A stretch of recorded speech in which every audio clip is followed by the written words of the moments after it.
Bismillahirrahmanirrahim. Allahumma alimna ma dzakirna wa fahimna ma lam nafham bi rahmatika ya arhamar rahimin.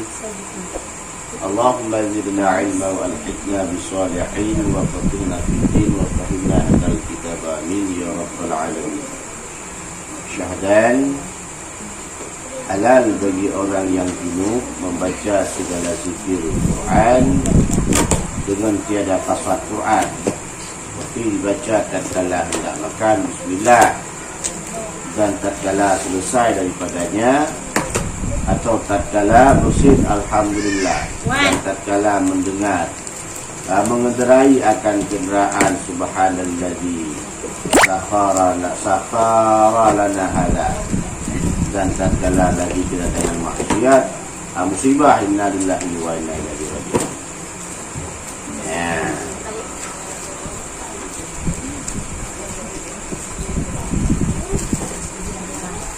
Dan seperti zikir Quran segala pengajaran dan hukumnya, dan khususnya apabila dibaca dengan tiada qasad Quran, karena tiada cedera rukun ia akan ta'zim. Dari karena Al-Quran hanya saja adalah ia Quran dengan qasad yang dua. Jadi halal bagi orang yang junub, ini makna junub, termasuk orang yang golongan daripada hadas besar, walaupun tak termasuk kepada haid, nifas dan wiladah, dan termasuk kepada orang yang bertemu dua khatan. Dan semua termasuk, tidak mesti makna daripada junub hanya keluar mani. Nanti kalian bertemu dua khatan kata baca Al-Quran, karena menganggap itu tidak junub. Karena kadang-kadang ada pikiran kita junub itu hanya termasuk dengan keluar mani saja. Baik. Atas namakan hadas besar itu dinamakan janabah. Nanti uang cewek, kamu junub dengan cewek, nanti ya mak baca Al-Quran, dia udah dia. Aku malim-malim bro, tangguh dan nak kepinian malim, ruaya apa ruaya Jumat dia khutbah Jumat, aja dia karena kita pergi khutbah cewek. Alum junub dengan cewek, dia rupanya siang hari kena khutbah Jumat, anak tempat mana? Langsung ya khutbah Jumat. Nah, kemana? Nampak? Ya. Jadi halal padanya berzikir. Daripada zikir Al-Quran, umpama membaca Bismillahirrahmanirrahim tatkala makan.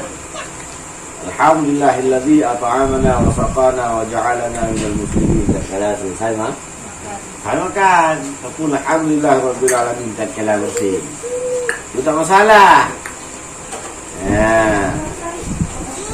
Yang masalah membaca Al-Quran dengan kasat baca. Dan membaca doa tatkala mengendarai kenderaan subhanalladzi sakhara lana hadza, dan mengada inna lillahi wa inna ilaihi raji'un tatkala kedatangan musibah. Itu bagi orang yang junub tak masalah. Bagi kita yang tidak berjunub, ya lebih-lebih tidak masalah. Biasa kita kalau kedatangan musibah apa kita baca? Innalillah. Pada baca. Maafin. Dah.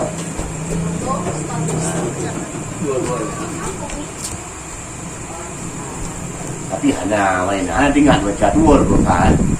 Ada dengar gah kude wak punan kantung. Oh. Ya. Seharusnya innalillahi lah lagi. Oh, ya. Ya. Jadi arti innalillahi itu istilahnya datang daripada Allah, kembali pada Allah. Ya, umpama datang musibah, berarti didatangkan musibah kepada kita, diambilkan yang ada pada kita kepada Allah. Ya, maka kata inna lillahi wa inna ilaihi raji'un. Mudah-mudahan dengan mengata yang demikian itu cepat digantikan oleh apapun itu. Musibah hana mati dengan musibah mati. Dan jangan nanti kadang ada saudara kita yang musibah, adapun kita yang musibah datang saudara kita mengatakan innalillahi wa inna ilaihi raji'un. Jangan marah. Itu bukan doa untuk mendoakan supaya kita cepat meninggal. Ya, kan ada kadang salah beranggapan. Kadang-kadang kita mengatakan innalillahi itu hanya khusus kepada orang meninggal saja. Padahal bukan. Kebakaran juga dibacakan innalillahi, banjir dibacakan innalillahi, atas yang mengatasnamakan musibah. Ya, paham kira-kira? Ya, ya. Ya, tengok yang agak berarti kulitnya kamu dibuat agak juga itu. Memang lawan tu kerja. Ya. Saya kadang nak pancuri kamu lagi pun, itu jerai lagi. Saya berjerai ini dibahai. Okay, benar ini. Nak pancuri kamu yang ipo, kau nilai lain. Nah, apa curi pula ke mana ni? Apa curi ke? Apa curi? Naik ke bentayang. Ya.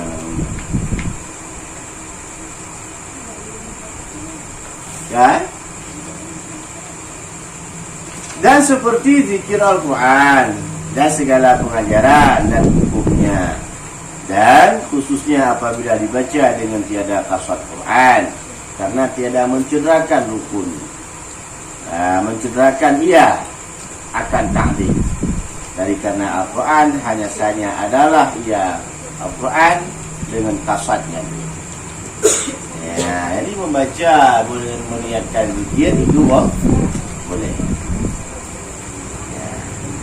Karena tidak akan terhitung istilahnya, tidak akan mencederakan akan ta'zim kita kepada Al-Quran, kecuali kita baru dihitungkan mencederakan dengan kasar kita membaca Al-Quran. Adapun jika tiada kasarnya itu akan Quran,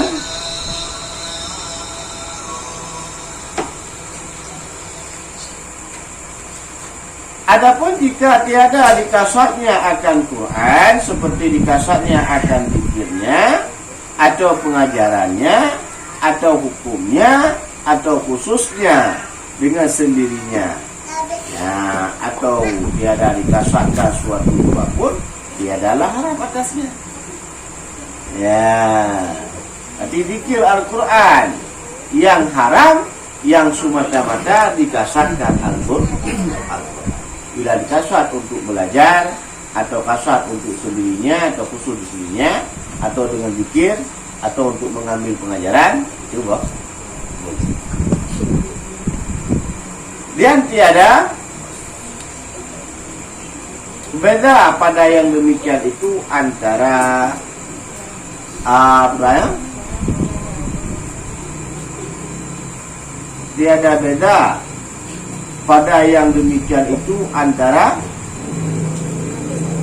ayat ayat diperoleh nazimnya dalam Al-Quran dan lainnya. Inilah yang diiktimatkan oleh Syekh Khatib dan Syekh Ibnu Hajar dan Syekh Ramli dalam Mughni.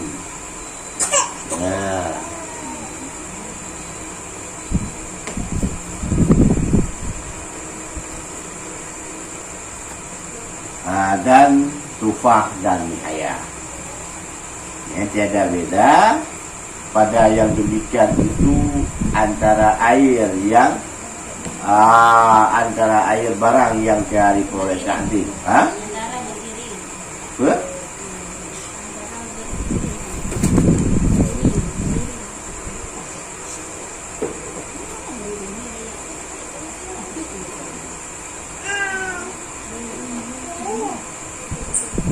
bulu-bulu kan? Ke air ya. Barang yang tiada diperoleh Nabi ya, dalam Al-Quran. Ya.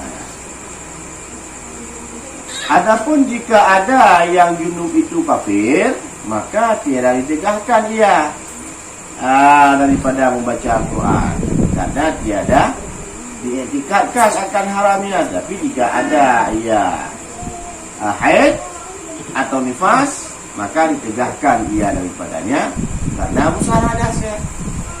Ya, kalau sekafir dan junub tidak ditegah laginya membaca Al-Quran. Kenapa nggak ditegah? Karena kafir tidak mengitikadkan akan haramnya. Ya, yang mengitikadkan haram membaca Al-Quran itu bagi orang haid. Tapi bagi orang haid dan nifas itu diharamkan membaca dia. Ya, paham kira-kira?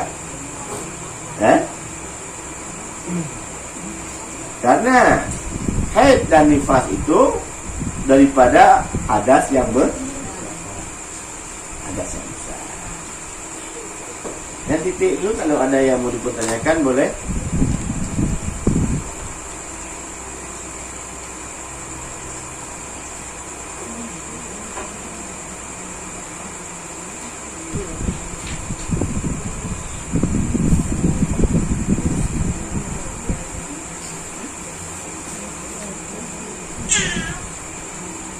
Ada kira-kira?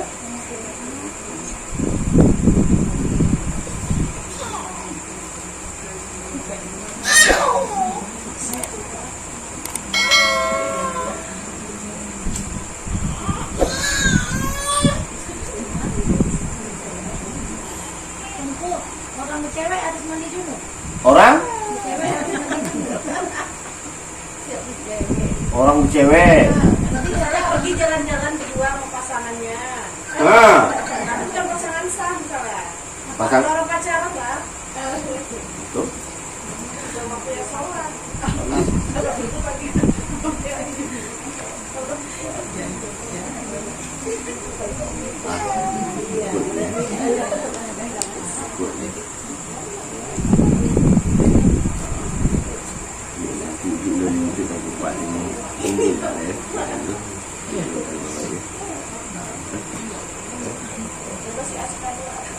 Bagaimana? Cewek. Kalau cewek antara gadis sama lajang. Iyalah, Di cewek. waktunya sholat. Harus mandi junub dulu. Kalau mereka berjunub. Kalau enggak berjunub, Pegangan tangan aja lah misalnya. haram. Boleh ke cewek gitu kan? Boleh ke cewek gitu. Kalau dibilang haram berarti nggak boleh lagi. Pegangan tangannya nggak boleh, berarti kan boleh. Nah, kalau berjunub wajib mandi junub. Mandi junub. Kalau enggak berjunub, enggak wajib mandi junub. Semayang wajib. Mereka non muhrim, ada non muhrim pun wajib semua. Semayang. Ya, apa aku kupat? Ya ada ku belikan baju dah pakai pampers. Hotel giliran untuk semayang bawa pampers. Ya. Paham? Jangan nanti giliran jumpa cewek semayang-semayang enggak aska. Bu cewek hukumnya dong meninggalkan semayang, hukumnya dong. Artinya dua-dua tak boleh. Tak boleh. Bu cewek tak boleh, tinggal semayang tak boleh. Tak boleh. Ini kayak perbaharui lagi, baru di download baru bahasanya. Bukan lagi bu cewek. Pacaran syariah. Pacaran? Syariah. Sama kayak Berry lah. Sekarang kan setahu saya gitu pacaran syariah. Bukan maaf. Taruh lagi kok taruh kan Ta'aruf itu kelas rendah. Ini kelas tinggi tahun 2020. Berarti pacaran syariah.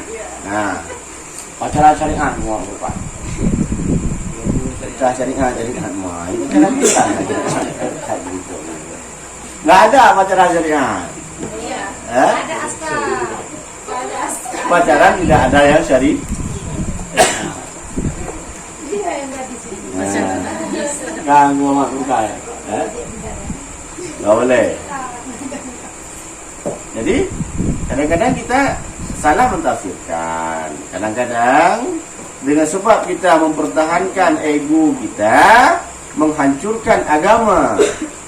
Ini kan jelas pacaran nggak boleh. Karena istilahnya zaman sudah canggih, ataupun kita hidup di zaman teknologi atau apalah, sehingga umumnya manusia yang muda-mudi ataupun tua-turi umumnya berpacaran. Apakah syariat telah membolehkan? Tidak. Jadi jangan ada bahasa daripada kita ataupun anak kita ataupun itu kita nanti sudah boleh baca, sudah boleh pacaran, sudah boleh bercewek. Yang boleh bercewek satu, yaitu cewek-cewek. Nah, itu yang boleh, yaitu cawan-cawan. Kalau pacaran segala macam jenisnya tidak ada yang dinamai dengan syari. Gampang semua Pak. Walaupun cewek buat surat dan cewek buat surat, tulis surat. Orang buat pantun dong. Semua belah hati urung paling belah dia payah umpama. Kadang-kadang aku pergi juga hadik paling handung kuih alhamdulillah umpama. Kan biasa orang cewek dulu buat pantun, buat surat, buat pantun. Padahal gara-gara surat itu, 2 malam seolah-olah hendak pola pikirlah dia sepanjang masa dalam pikiran itulah mengundang kemaksiatan. Atau sekurangnya seperti pembahasan bulan lalu, gara-gara memikirkan suatu hal yang tidak penting pada agama, mensia-siakan umur. Walau kita tidak dimasukkan dalam neraka, tapi kita dipalu di hadapan Allah esoknya. Dipertanyakan umur itu. Ya, maka tak boleh sedikit pun umur itu kita sia-siakan. Gampang memakukan.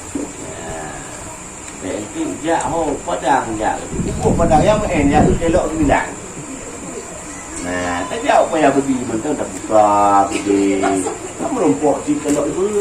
Belum dah. Nampak? Artinya segala sesuatu yang kita kerjakan, kita bawakan pekerjaan itu kepada agama supaya tidak itu untuk usia kita. Ya, kita berdagang, saya urungkan. Bawakan jualan kita, bawakan dagangan kita ini kepada agama. Nah, istilahnya niat saat keluar daripada pekerjaan, niat keluar untuk berusaha ataupun berdoa, ataupun yakinkan suatu pekerjaan itu, tujuan kita melakukan semua pekerjaan ini, usaha ini lebih kuatnya kita beribadah kepada Allah, atau untuk kita bawakan hakinya kepada jalan Allah. Walaupun hanala gede.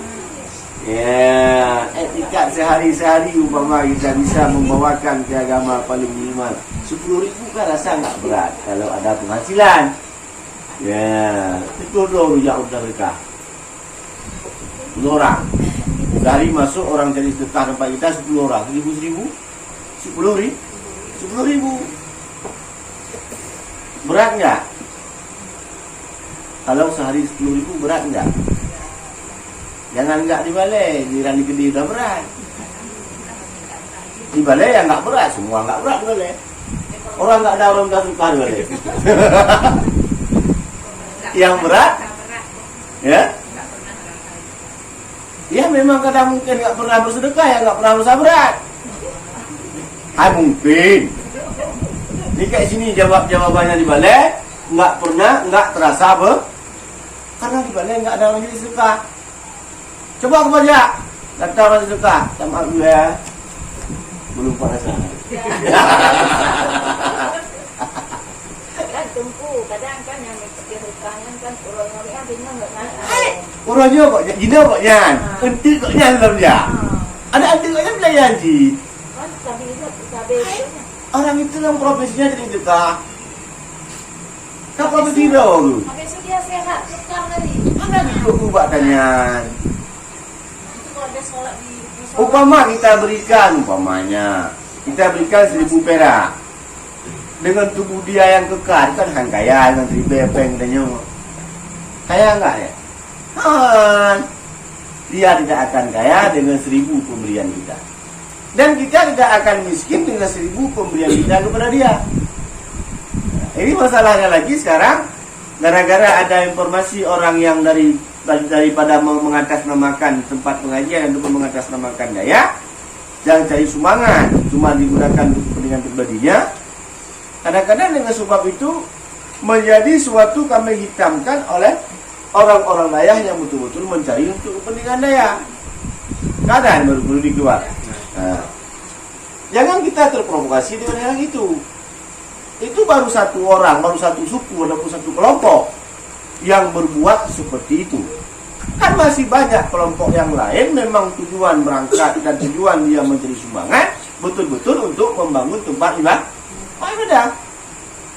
Nah, dan kita jangan beranggapan tempat itu tidak ada kepentingan untuk saya.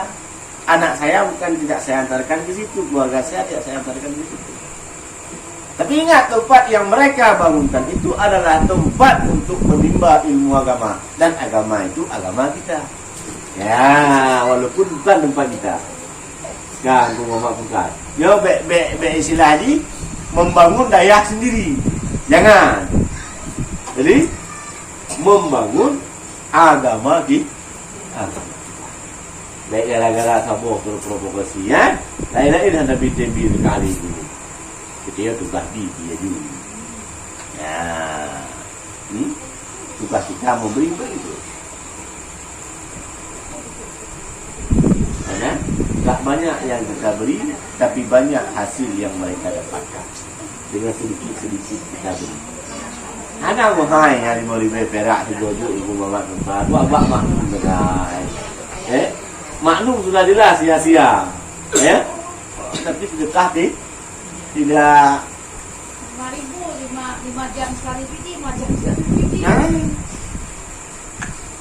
Karena orang tak sedekah sekarang tentu kalau kasih 2.000, oh mana dapat apa nih 2.000? Ya, gitu. Kadang ada, memang pernah nengok. Habis itu ada yang ngasih lagi. Ya itulah, jangan gara-gara seekor tikus kita bakar rumah. Gara-gara seorang yang seperti itu, jangan mengatasnamakan seolah-olah orang cari sedekah ini adalah suatu komunitas. Jangan. Satu orang kayak gitu, orang lain kan tidak. Kita bandingkan, datang kita umpama, maaf sekali bocor sedikit lah, nggak apa-apa. Bu Mala seorang PNS, umpama bukan mesti Bu Mala. Contoh aja enak untuk PNS. Ataupun seorang pedagang. Di saat menerima gaji apa yang terucap? Alhamdulillah. Mantap. Bukan. Saat lagu bukan untuk Muhammad Bapak. Paling merumpok tu. Paling saat kita kasih ibu jual ya, beli. Alhamdulillah jarang. Mana? Saya maju. Yo alhamdulillah bukannya sampai gendut jauh roh. Alhamdulillah. Ada sambungan? Nggak ada. Berapa gajinya? Jutaan. Sampai 2 juta? Lebih mungkin. 2 juta dapat, 2,5 juta dapat, 3 juta dapat, alhamdulillah. Orang dari sedekah 1.000 kita kasih. Alhamdulillah, ajarakallahu fima a'taita wa barakallahu fima habataita wa salamatan fid dini wa dunia wal akhirah. 1.000. Kita alhamdulillah berjuta. Kalau misalkan orang dari sedekah dikasih mungkin 2 juta, mungkin dari pagi dia berdoa sampai malam nggak pindah mungkin dari situ. Dia berdoa, ya Allah selamatkanlah iman orang, memberikan aku sedekah, panjangkanlah umur, sehatkanlah badannya. Nah, kita 1.000 doa mereka keselamatan dunia wal akhirah. Kita 2 juta dapat, alhamdulillah. Bisa anda dapat gaji 3 bulan, emang parah kali pemimpin kali ini. bulan 13 tak dapat lagi. Menanti giliran kami yang dipajak. Memang kurang ajar kali pemimpin. Masa kami pedagang kaki lima diusir? BLT enggak dikasih. Ya, BBM naik, jualan pun tak boleh. Ya. Padahal bukan. Dari tadi kita kurang syukur. Ya, itu mama. Jadi yang intinya, kalau kita membandingkan mereka itu yang mencari 1000, mengucapkan Alhamdulillah, disambungkan dengan ajaran Allah. Kita yang mendapatkan banyak, hanya mengatakan Alhamdulillah. Maka jangan pernah meremehkan mereka yang mencari 1000. Sama-sama kita cari buka. Kita mencari dengan kerja. Mereka kerja juga. Ya, berjalan kaki mereka untuk meminta satu persatu. Ya, kuman tuku kali profesi ni, bekci. Jangan sampai kita mengalih profesi untuk cari meminta kita. Kita dilarang untuk mencari, tapi disuruh untuk memberi. Ya, bek salah cok, bek salah diubat ni. Bek lu mesti ubat kau dulu, Anaga tidak bagus kita meminta, tapi bagus bagi kita memberi. Bek dia tu mau minta, minta mereka, anaga mereka, bek nak guna. Yang hak uninya. Tapi bagi kita bagus untuk memberi. Faham kira-kira? Adapun jika ada yang junub itu kafir, maka tiada dinikahkan ia daripada membaca Al-Quran karena tidak indikatkan akan haramnya. Tapi jika ada haid atau nifas, maka dinikah ia daripadanya karena besar hadasnya. Bermula tiada harus mengajarkan Al-Quran bagi kafir yang ma'adin dan tinggalkan ia daripada belajar. Ya, adapun kafir yang tiada ma'anin, maka dipilih. Jika diharap akan Islamnya, maka harus mengajar dia. Dan jika dia ada harap akan dia tiada harus mengajarkan dia. Ya. Nah, kafir ma'adan kafir lah.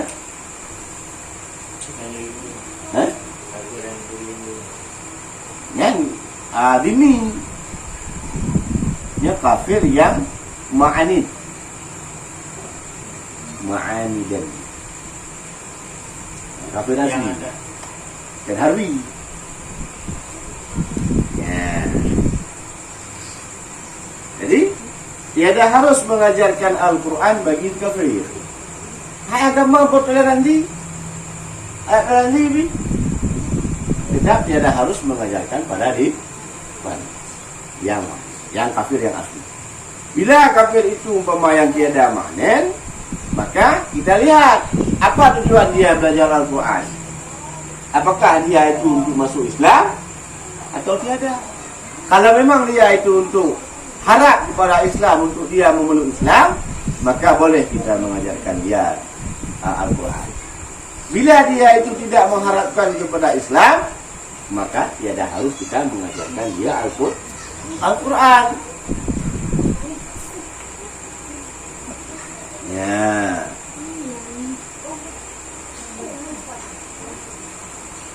Dan jika tiada harap akan dia, tiada harus mengajarkan dia. Dan hanya saja ditinggalkan kafir daripada menyentuh mazhab. Karena haram menyentuh itu terlebih muakkad dengan dalil haram menanggung dia serta hadas. Dan haram menyentuh dia dengan najis, bersalahan dengan membaca Quran. Karena harus membaca dia serta hadas, dan harus membaca dia dengan mulut yang kena najis. Ya, bagi si kafir harus boleh baginya membaca Al-Quran dan ditegah padanya menyentuh mazhab. Untuk pegang tak boleh. Membaca bagi dia boleh. Ya. Karena haram menyentuh itu terlebih muakkad, terlebih kuat. Dengan dalil yang haram menanggung serta hadas. Lebih kuat dalil menegah pada kafir untuk menyentuh Al-Quran. Ya. Bila dia membaca, maka tidak Mana? Harus membaca disertakan hadas dan harus membaca dengan mulut yang kena najis. Dengan mulut kita pun najis. Kebit darah labah tu. Boleh membaca Al-Quran. Ya. Tapi kalau memegang Al-Quran dengan najis, tak boleh. Dia kafir mentang hitungkan najis. Maka dia tak boleh menyentuh Al-Quran. Tapi boleh pada dia membaca Al-Quran. Faham kira-kira? Faham? Nah, ada yang mau dipertanyakan, boleh dipertanyakan kembali. Ini sedikit dulu. Bolehkah kita membimbing orang yang salah maut kan kita lagi berdiri? Membimbing? Boleh. Kan bimbingnya nggak sampai daripada bernama Yasin, sampai kepada kun fayakun kan? Paling-paling kita membimbing dengan kalimat La ilaha illallah. Kan gitu kan? Dengan meniatkan kepada zikir. Menyentuh Al-Quran dia pun itu hanya mana? Tidak ada batasan bagi orang yang begini. Ada. Itu yang ada. Cuma yang tidak boleh mengatasnamakan Al-Quran. Nampak aku buka. Yang tidak ulumi ayat dulu. Disuruh ingatkan orang meninggal itu, istilahnya ibarat orang yang terombang ambing dia. Ingat waktunya. Disuruh ingatkan dengan zikir supaya dia jangan lupa. Ibarat kita dengar azan subuh antara tertidur dan terjaga. Ya, plus dengan godaan. Nah, itulah tamsil kepada orang meninggal. Antara tidur terjaga. Dan ingatan kita ini itulah tamsil daripada azan di antara bangun dan terjaga. Mereka sangat melalaikan padanya. Gen film-film. Lalai kita. Cuma lalai sinetron sama lalai dengan kelab dengan mati beda. Lalai kita dengan mati dilalaikan oleh syaitan. Dengan diiming-imingkan sesuatu hal. Karena dalam keadaan itu di saat sakaratul ada riwayat mengatakan kita dalam posisi haus dan lapar. Ya, bakal diiming-imingkan dengan air dan makanan.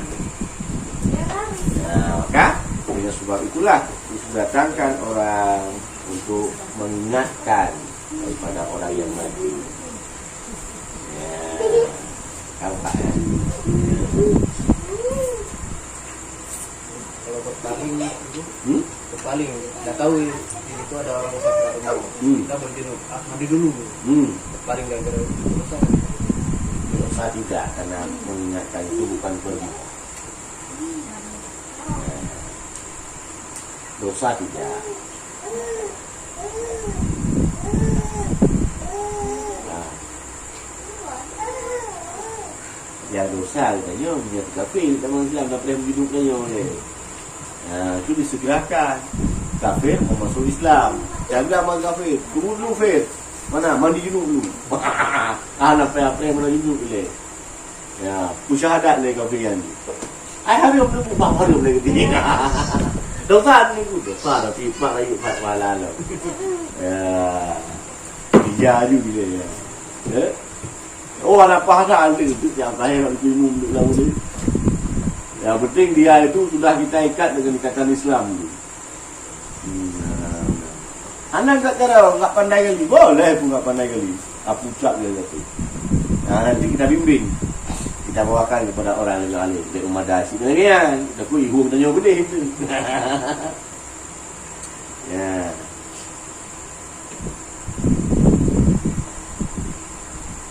Jadi di sini dulu tidak boleh mengajar Al-Quran kepada kafir yang mainin ya. Nah, jadi bagaimana dengan seorang guru profesor yang bahasa Arab. Dia mengajarkan Al-Quran, sedangkan di dalamnya ada anak yang non-Islam. Sedangkan dalam Al-Quran ada banyak ilmu sains, ilmu tentang alam. Yang mengatasnamakan Al-Quran para tafsirnya tidak boleh kepada mereka. Sedangkan dia sudah tugasnya sebagai seorang guru. Alah, guru lah yang mengajar. Nah, yang mengajar guru, yang bukan guru tidak boleh mengajar ya. Kan nggak mungkin ada 30 murid, ini 3 keluar. Nggak mungkin. Nah itulah, maka kita hitungkan dengan jumlah yang banyak itu. Kecuali kita mengajar orang Islam. Karena peraturan tidak boleh mengeluarkan orang yang lagi belajar. Maka, nah kita ajarkan. Tapi kan di universitas yang ada Islam ya kayak Muhammadiyah gitu kan, malah orang-orang non muslim yang masuk ke situ juga. Yang masuk Bukan semua, maksudnya ada beberapa yang non muslim juga masuk kuliah di situ. Ya itu kan dosa orang yang mengajarkan. Kalau yang menerima. Orang yang mengajar, orang yang menerima. Apabila yang diajarkan itu semata-mata Al-Quran atau ada mata pelajaran Al-Quran.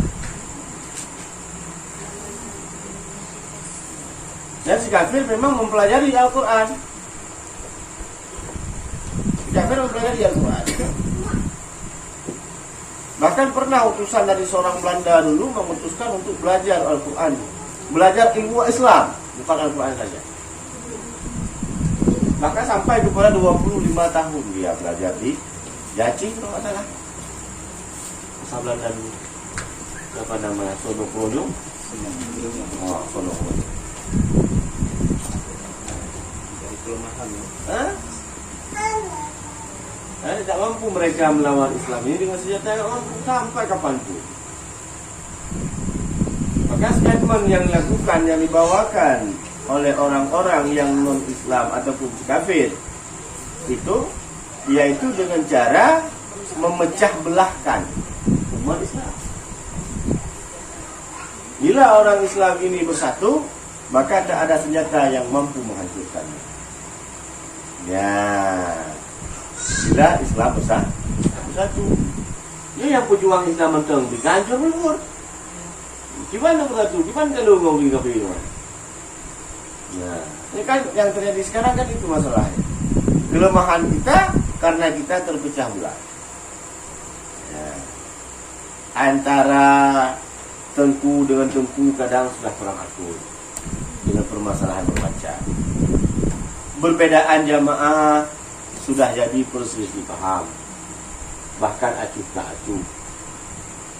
Nah, kayak istilahnya putri wilayah dulu masing-masing. Padahal tujuan sama, untuk menguatkan Islam. Ya, yang takut hak untuk mati gue dulu mana dia boleh memakai kita ni. Ini jamaah Ummatul Islamiyah semua. Pertahankan Ummatul Islamiyah semua. Mati tunggu mana mau tidak leh. Mana leh Ummatul Islamiyah. Ya, umpama. Maka jangan seperti itu. Di mana ada tempat yang belajar Al-Quran atau di mana tempat mengajar ilmu, belajar ilmu. Sekarang mungkin kita ada tempat untuk kita bertanya 20 tahun ke depan, apabila anak-anak kita ada kita tanamkan ilmu agama, apa yang terjadi pada agama kita. Sekarang aja sudah sangat hancur. Apalagi 20 tahun. Dan jikalau tayamum orang yang junub karena mengharuskan membaca Al-Quran atau berhenti dalam masjid, kemudian maka berhadas, ia haruslah baginya berhenti dalam masjid dan membaca Al-Quran karena kekal tayamumnya dengan nisbah kepada berhenti dan membaca Al-Quran. Demikianlah sebutkan dalam Quran. Ya, orang junub kemudian tayamum orang junub, tujuannya untuk dalam masuk membaca Al-Quran dan berhenti dalam masjid, kemudian berjunub lagi, berhadas lagi. Ya, maka boleh dia membaca Al-Quran dan berhenti dalam masjid. Ya, karena nisbah kepada berhenti dan membaca Al-Quran. Dan membaca Al-Quran karena kekal tayamumnya dengan nisbah kepada berhenti. Tak boleh sembahyang habis. Dia mau itu. Syahadan keluar dengan kata Al-Quran itu yaitu Taurat, Injil dan hadis kursi dan barang yang mensokh tilawahnya, maka tiada haram atas orang yang membaca dia.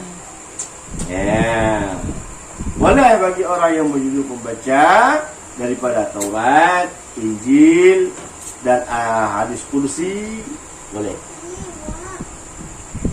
Hadis kursi itu adalah firman Allah juga, cuma hadis itu dinamakan hadis kursi karena ia tidak tercantum dalam Al-Quran. Dinamakan hadis kursi. Dan barang yang dimensohkan, maka boleh bagi orang yang hidup membacanya. Seumpama daripada ayat-ayat yang dimensohkan, tidak haram baginya membaca. Karena mana tahu di rumah ada Taurat, mungkin peninggalan dulu. Boleh membaca. Paham kira-kira? Ada yang dipertanyakan, boleh dipertanyakan dulu. Ada kira-kira? Kalau tidak ada, kita pada di sini. Orang bertayamum, berjunub, bertayamum, sama dengan tayamum orang sama. Cuman,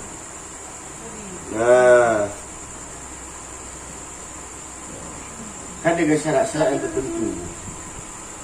Umat ya, tidak ada air atau lain sebagainya, atau memang tak bisa kena air atau apalah, maka dilakukan taharahnya itu dengan tayamum. Tayamum itu sama, satu macam, baik untuk sembahyang, cuma bedanya saja pada niat. Nah, kalau tayamum untuk mengharuskan sembahyang, maka niatnya untuk mengharuskan sembahyang. Kalau tayamum untuk masuk dalam masjid, maka boleh dia tayamum dengan meniatkan berhenti dalam masjid. Hanya berlaku untuk niat saja. Kapan? Dan kalau tayamum untuk sembahyang, hanya berlaku untuk satu kali sembahyang fardu. Kamu. Jadi kata cara tayamum tak sama dia, seperti tayamum untuk mengambil wudu, tayamum untuk mandi itu sama kemudian. Anda beda. Anda mesti tayamum untuk tiap cok abis tiap ruah wati sebab mana judul mana? Harus kamu menghilangkan peraturan. Bila ada, dan bila mungkin. Hanya kita hana iya, mana pun ada keperluan mana? Mentang punya kampung. Okey? Boleh. Apa? Tahu ya? Wallahu a'lam bishawab.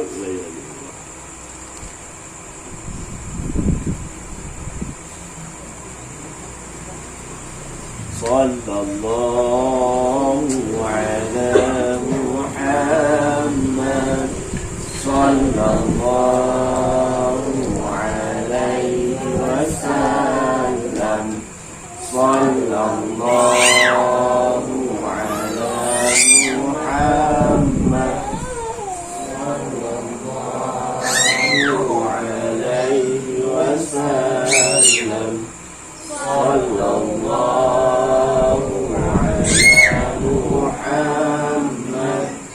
Ya Rabbi salli